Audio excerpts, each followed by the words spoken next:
monde, salut tout le monde, en route pour cette troisième partie du road trip.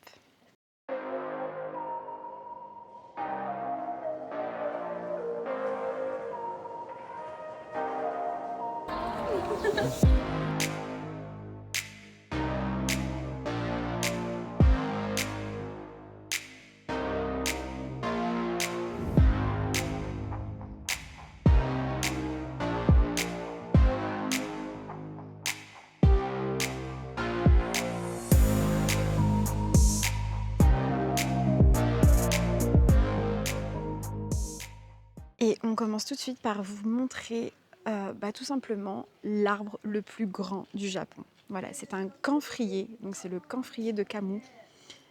Il est juste exceptionnel, vraiment. Donc il fait 30 mètres de haut, de hauteur, 33,57 mètres de circonférence et il a 1500 ans.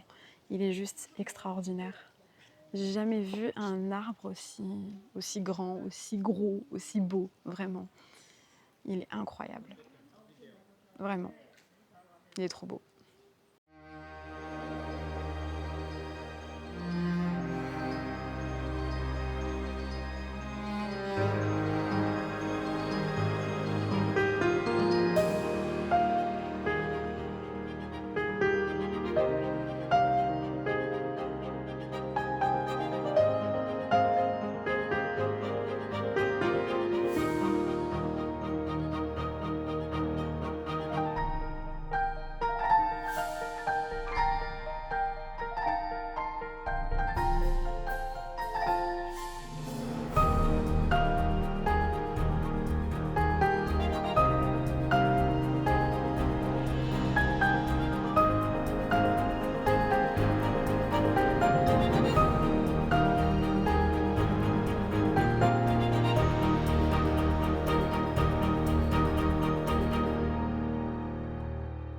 Je ne sais pas si vous vous en rendez compte de ce que ça représente, 1500 ans pour un arbre. Il a tout traversé, cet arbre. Il a vu tellement de choses. Il a traversé toutes les tempêtes, toutes les guerres. Il est encore en très très bon état, je trouve. C'est incroyable. Et ça fait apparemment beaucoup d'années qu'il est vénéré. Comme vous savez, il y a beaucoup d'animistes ici. Et je comprends. Franchement, je comprends totalement. Il est vraiment incroyable. Quand je disais que c'était le plus grand du Japon, je pense qu'ils entendent grand par son âge. Parce que par sa taille, alors il est déjà très très grand par sa taille, hein, ça on l'entend. Mais on a déjà vu des plus hauts que ça, nous. Mais là, c'est vrai qu'il est imposant, mais de partout. Son tronc est énorme, son âge est énorme. Donc je pense que c'est ça. Quand ils disent que c'est le plus grand arbre du Japon, je pense que c'est de ça qu'ils parlent. En tout cas, c'est le plus grand camphrier, je pense, ça c'est sûr. Incroyable, vraiment. Pépite, ça. Hein. Alors je sais pas ce que vous en pensez. Est-ce que ça vous étonne? Est-ce que c'est quelque chose qui... Je sais pas. Dites-moi en commentaire. Est-ce que vous trouvez ça incroyable ou est-ce que vous en fichez complètement? Dites-moi.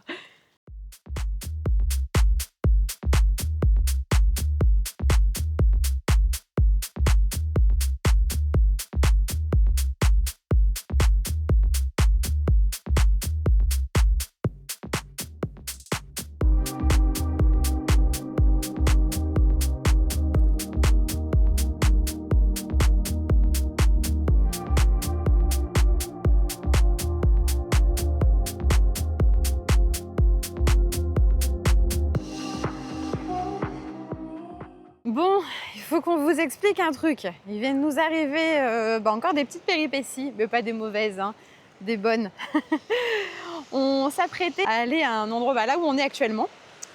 Et en fait, là, on a vu deux mecs, deux mecs sur le bord de la route, en train de faire du stop. C'était des voyageurs. Du coup, on s'est arrêté, on les a pris en stop. On leur a demandé où est-ce qu'ils voulaient aller et tout ça. Et en fait, ils voulaient aller à un observatoire. Parce qu'il y en avait un des deux qui était photographe. Donc ça nous faisait faire un petit détour, mais sans plus. On arrive vers la route qui mène à l'observatoire. En fait, tout était fermé. Donc on a essayé de continuer un peu plus loin pour qu'ils puissent quand même y aller. Mais en fait, non, impossible. Donc les pauvres, on a dû les laisser comme ça bah voilà quoi, dans une route. Parce que nous, il fallait quand même qu'on continue la route. Ils n'allaient pas du tout du même côté que nous. Et bah nous, finalement, bah, ça nous a fait un gros détour parce que là, on a mis plus d'1 heure pour arriver là où on est actuellement. Alors, je sais pas, j'espère que vous allez m'entendre parce qu'en plus, il y a du vent là. Là, on est sur une côte magnifique. Oh, la couleur de l'eau, incroyable. C'est trop beau. Par contre, ils ont mis des énormes digues. Je pense que ça doit taper fort fort quand la mer elle est agitée. Ils en ont rajouté plein là, ça se voit. C'est juste ça qui gâche un peu le paysage, mais c'est pas très grave. En soi, c'est quand même très très très très beau. Je vous montre ça de suite.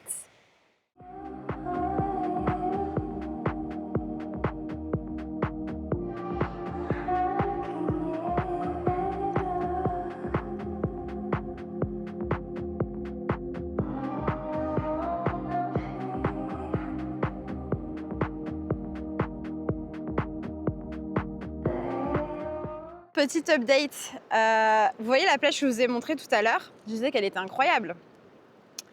On s'est remis en route en se disant bon, on serait peut-être temps de partir d'ici parce que on n'a toujours pas d'hôtel, il va être 17 h, on ne sait toujours pas où on va dormir ce soir, mais tout va bien. Donc hop, on reprend la route. Non, là il faut que je vous montre quelque chose. Je crois qu'on a trouvé la plus belle plage du Japon. Mais vraiment, j'ai pas les mots. J'ai pas les mots, c'est trop beau. On a envie de pleurer quand on a vu ça. On s'est arrêté sur le bas-côté de la route, je vous jure. On s'est dit non, c'est pas possible, on n'a pas trouvé ça, c'est trop beau. Je vous montre ça de suite. C'est incroyable. Vraiment, c'est... Oh, c'est trop beau. Je vous montre.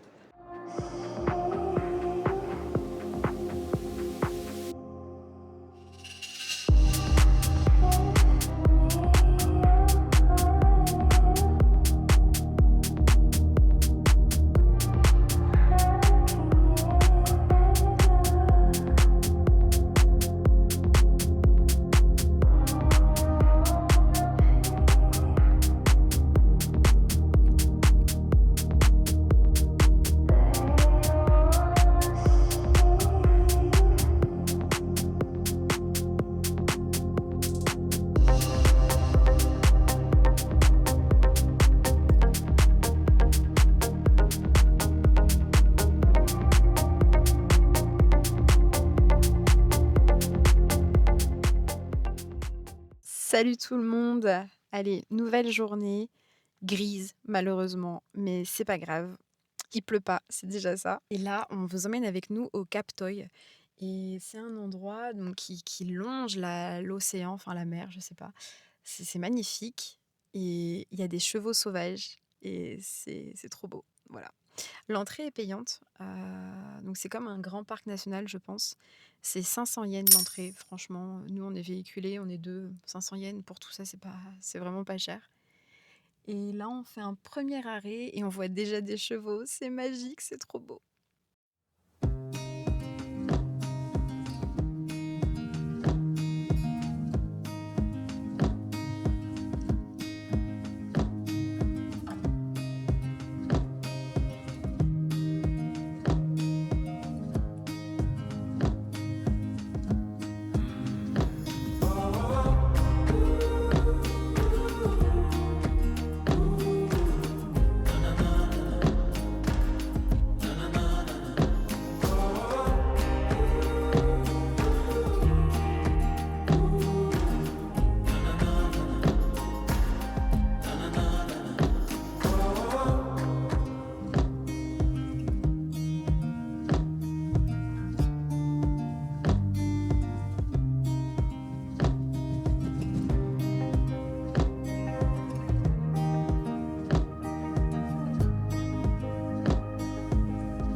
Allez, on vous emmène avec nous pour aller voir un temple qui est en bord de mer.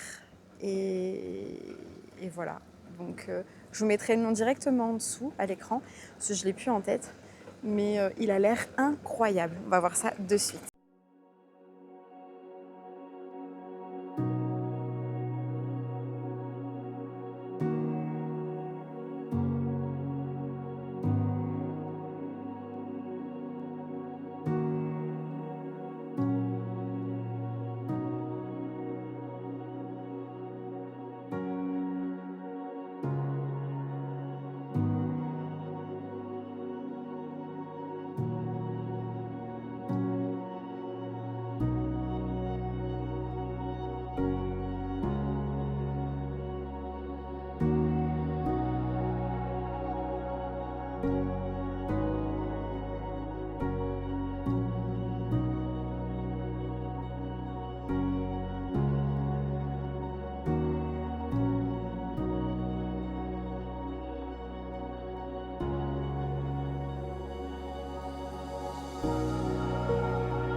Alors le temple que vous avez vu juste avant, donc c'était un temple coréen.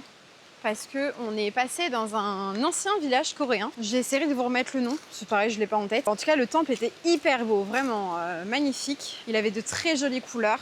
Ça changeait un peu des temples qu'on voyait ici habituellement, mais franchement très très beau. Et là, tu t'arrêtes pour voir une cascade. On aime bien les cascades. Elle est très jolie celle-ci. Je sais pas s'il y en a d'autres, mais en tout cas celle-ci est très jolie, je vous la montre.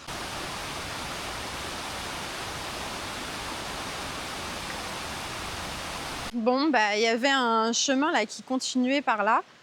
On voulait aller voir ce que c'était, mais le chemin est fermé. On ne peut pas passer à pied ni quoi que ce soit, donc bah voilà, demi-tour. Tant pis.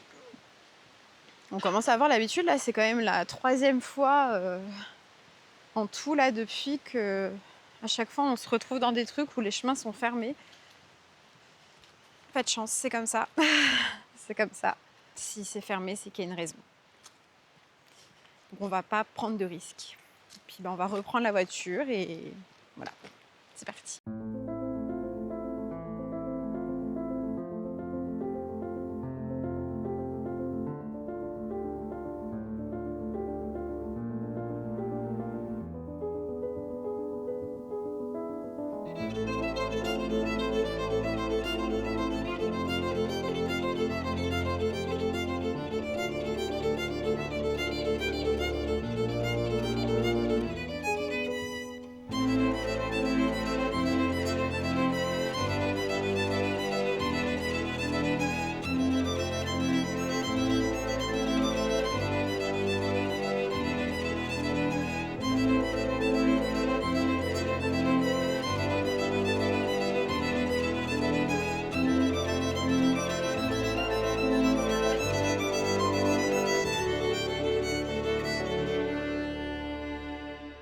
Voilà, l'escapade du jour est terminée. Maintenant, bah, il faut qu'on trouve un hôtel. Oui, on n'a toujours pas trouvé, enfin on n'a pas cherché. Il est plus de 17h, tout va bien. Alors nous, c'est vraiment de pire en pire. Hein. Avant, c'était déjà vachement en dernière minute. On prenait au moins la veille. Maintenant, on prend le jour J, voire 1 heure avant. Voilà, bref. Du grand n'importe quoi ou pas du tout, enfin ça dépend pour qui. Nous ça nous convient. Et puis bah voilà, on va essayer de trouver ça et puis c'est tout, hein. Voilà. Et vous avez vu le cercle en fait, le halo qu'il y avait autour du soleil là, au niveau du phare, c'était incroyable. On avait l'impression que ça faisait comme un arc-en-ciel, mais très, très léger niveau couleur. Ça faisait vraiment un cercle parfait avec les rayons. C'était trop beau. J'avais jamais vu ça. J'avais déjà vu un halo lunaire, mais solaire, je l'avais encore pas vu. Donc voilà, je suis contente. Bon allez, bonne soirée. Salut tout le monde. On continue notre route. Donc cette fois-ci, on se dirige vers le nord-est, donc de Kyushu, du côté de Beppu, tout ça. Et là, on a fait un petit arrêt sur une plage. Elle est vraiment pas mal, hein. Franchement, très jolie. Le sable, il est gris et il y a aussi du sable blanc, donc ça fait vraiment un mix entre les deux, c'est super joli. En face, on voit les montagnes, puis la mer, qui est très belle, très calme. C'est super joli ici. Je vous montre.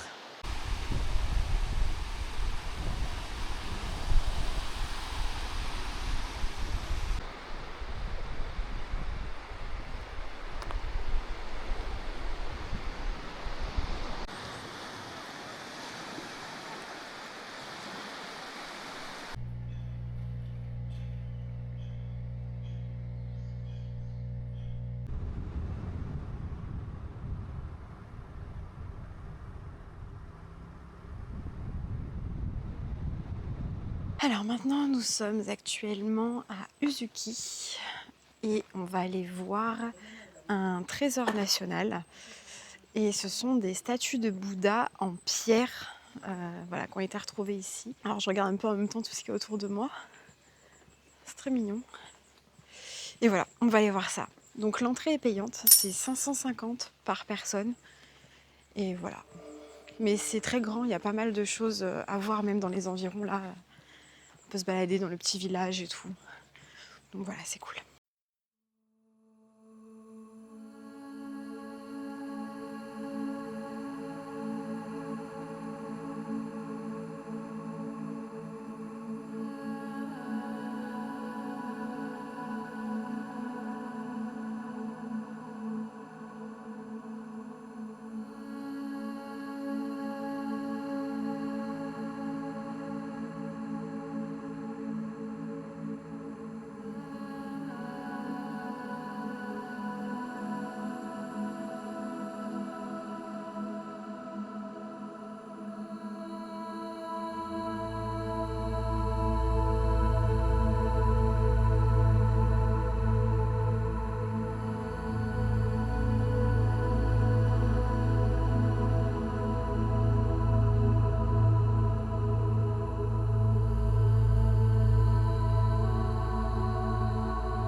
Eh bien écoutez, ce site est vraiment incroyable. Je vous conseille de venir le voir parce que c'est hyper impressionnant, toutes ces statues. Donc il faut savoir en tout qu'il y a 59 statues de pierre. Et c'est vraiment de la roche, quoi. Donc c'est hyper impressionnant. C'est de la roche volcanique. C'est super bien fait et tout. C'est très beau. Et ils pensent que ces statues ont été faites pendant deux périodes, entre 794 et 1185. Et il y a une autre période entre 1185 et 1333. Le problème, c'est qu'ils ne savent pas du tout qui a fait ça et pourquoi. Voilà, ils ne savent rien du tout. C'est un grand mystère. C'est ouais, incroyable. Il y a beaucoup de mystères autour de tout ça. Et c'est fou. En tout cas, c'était super bien. C'est grand, c'est beau, c'est propre. Je vous conseille vraiment d'y aller. Et vous avez aussi sûrement dû voir donc, dans mes images, donc, il y a des structures en bois autour des statues. En fait, ils ont mis ça exprès pour les protéger, pour qu'elles puissent voilà, résister le plus longtemps possible à toutes les intempéries, tout ça. Parce que il y a eu des typhons à un moment donné et elles avaient pris assez cher. Donc ils les ont un peu restaurées pour éviter qu'elles soient trop abîmées. Et maintenant, ils ont construit ça autour pour éviter, voilà, de les abîmer.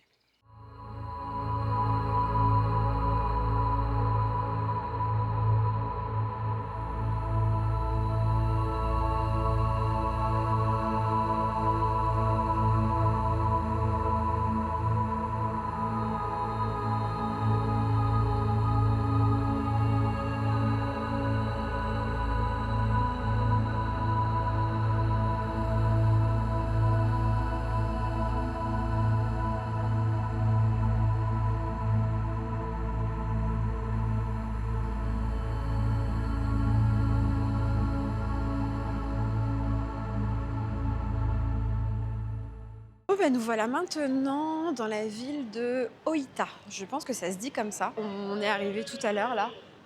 Je suis désolée, il y a l'air d'avoir de l'ambiance dans un bar-restaurant, je sais pas trop. Premier abord, ça a l'air d'être une grande ville. On a trouvé un hôtel pas cher, qui avait l'air bien et tout, avec piscine chauffée, salle de sport, tout ça. Ouais, bah ce sera pas pour moi parce qu'ils acceptent pas les personnes tatouées à la piscine, à la salle de sport et tout ça. Donc écoutez, je suis un peu étonnée parce que bon, encore dans les onzen, je sais que j'ai pas le droit moi en étant tatouée et ça me dérange pas du tout. Mais là, je vous cache pas que salle de sport, piscine, je les ai un peu là quoi. Mais bon, c'est pas grave. Je vais essayer d'oublier cet épisode. Et puis là, on va aller manger. Et voilà. Et moi, je vous dis bonne soirée. Salut tout le monde.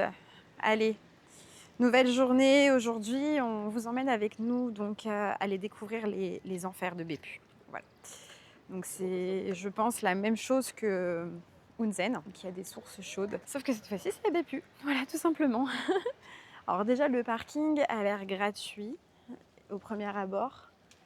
Et là, on va essayer de voir, on cherche l'entrée et on va voir si c'est payant ou pas. Et je vous dirai ça.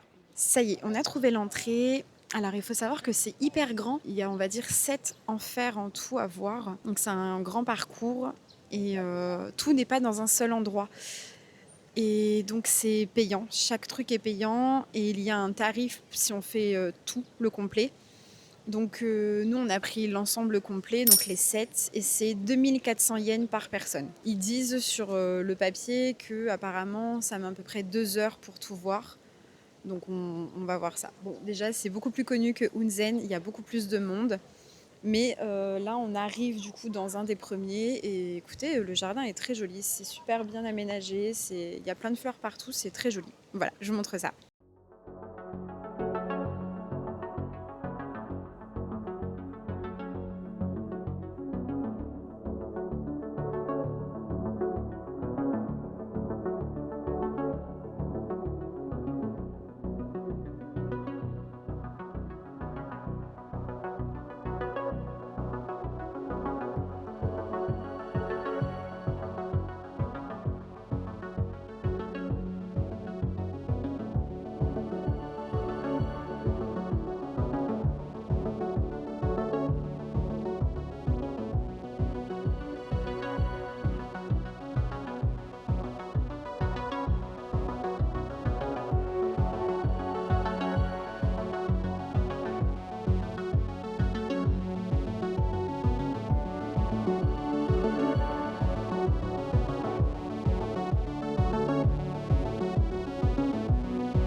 Bon, on a terminé. On a fait les 7 du coup bassins. Alors, comment dire? On trouve ça surcoté. Voilà. C'est vrai on a eu plusieurs personnes, hein, dont des voyageurs qu'on avait rencontrés qui nous avaient dit qu'il faut absolument aller à Bépu, c'est un incontournable et tout. Donc on s'était dit, bon, ça a l'air vraiment incroyable, donc il faut y aller, quoi. Alors, oui, les bassins ont de très jolies couleurs, comme vous avez pu le voir. Bleu, vert, rouge. Ça, c'est vrai que c'est très beau à voir. Il y a beaucoup de jolies fleurs aussi. C'est bien aménagé, on va dire, c'est joliment aménagé. Mais de là à dire c'est un incontournable, non. Pour comparer, on a grave préféré Hunzen. C'était beaucoup plus, ça faisait beaucoup plus naturel, ça faisait beaucoup plus impressionnant. Enfin voilà, c'est notre avis. On trouve ça cher pour ce que c'est. Et gros point négatif, c'est limite un zoo le truc en fait. Il y a une espèce de ferme à crocodiles, mais franchement, c'est plus des cages remplies de crocodiles. Il y a aussi des aquariums. On se demande ce que ça fout là. Enfin, voilà, c'est pas aucun intérêt. Alors on a regardé, hein, on s'est renseigné, tout ça, on a lu ce qu'il y avait écrit. C'est comme ça depuis qu'ils ont mis en place le tourisme pour ces sources thermales. Ils ont décidé le créateur de tout ça a décidé d'y ajouter des crocodiles, voilà, pour divertir les visiteurs. Et visiblement, c'est toujours le cas. Donc bon, écoutez, voilà. Maintenant, chacun son avis, mais pour nous, surcoté. Et on vous conseille plus d'aller à Hunzen. Et c'est gratuit et c'est plus impressionnant, on trouve. Voilà, c'est tout.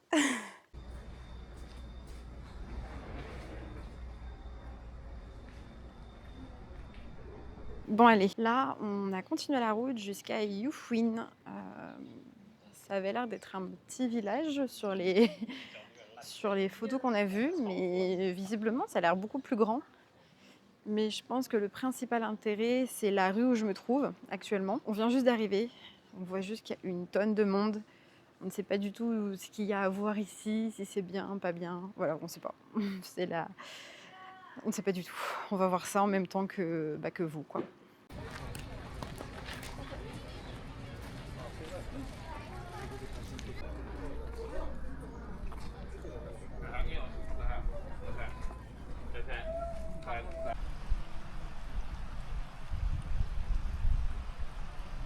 Bon écoutez, je n'arrive pas à comprendre l'attrait pour cet endroit. C'est simple, c'est juste des magasins. Des magasins, des cafés, plein de petites boutiques. Alors les boutiques sont très jolies, hein, je dis pas le contraire. Plein de thèmes différents, c'est tout mignon et tout. Mais en fait, si vous voulez juste claquer de l'argent, c'est parfait. Par contre, si c'est pas trop votre truc d'acheter des souvenirs et tout, ça n'a pas plus d'intérêt que ça. Je pense que l'été, ça peut être sympa avec les vues sur les montagnes aux alentours. Peut-être pour faire des randonnées. Ça peut être peut-être un bon point de départ pour certaines randonnées, mais même pas sûr. Je ne sais pas. Mais ouais, sinon, ouais, rien de bien intéressant. Et puis, comme d'hab, hein, vous pouvez aussi prendre des photos avec des animaux qui sont dans des cages, dans des tout petits trucs. À base de 900 yens la photo. On a aperçu une chouette blanche qui avait l'air incroyable. Ça nous faisait de la peine de la voir dans sa cage, la pauvre. Voilà. Écoutez, aujourd'hui, c'est du flop pour le moment. C'est pas grave, il en faut des jours comme ça, malheureusement. On peut pas toujours avoir des trucs incroyables, même si c'est vrai que ça nous arrive pas souvent de pas avoir des trucs incroyables, mais aujourd'hui en tout cas c'est un flop.